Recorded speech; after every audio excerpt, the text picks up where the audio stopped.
En ouverture de la CAN 2021, dans la poule A, la sélection nationale camerounaise s'impose sur le score de 2-1 face aux étalons du Burkina Faso. Les étalons ouvrent la marque à la 24e minute par l'entremise de Gustavo Fabrice Sankari à la retombée d'un centre de la droite vers la gauche. À 25 ans, Gustavo Fabrice Sankari devient le premier buteur de cette Coupe d'Afrique des Nations. On a manqué d'expérience dans l'équipe parce qu'en menant 1-0, logiquement, on devrait tout faire pour arriver au moins à la mi-temps à 1-0, voire à 1-1, et pas 2-1. Donc je pense que si on avait une équipe expérimentée, donc on pouvait arriver à la mi-temps avec un score à notre avantage ou un score nul.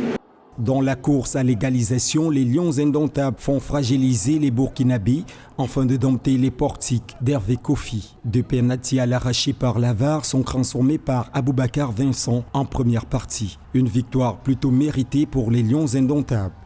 Aujourd'hui, 2-1 en faveur du Cameroun, après l'ouverture du score par le Burkina, montre que ces deux équipes se tiennent bien. Et le contexte particulier de ce match d'ouverture, c'est que ces deux équipes qui sortent d'une préparation assez épuisante, le Burkina, à mon humble avis, aurait pu remporter cette rencontre.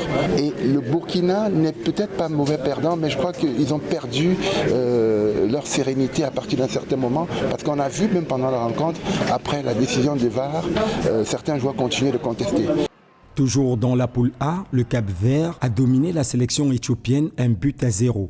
Après cette première journée, le Cameroun occupe la tête de la poule A avec 3 points suivis du Cap-Vert. Rappelons que les rencontres de la deuxième journée de la poule A vont se dérouler le jeudi 13 janvier dans le stade d'Olembe de Yaoundé.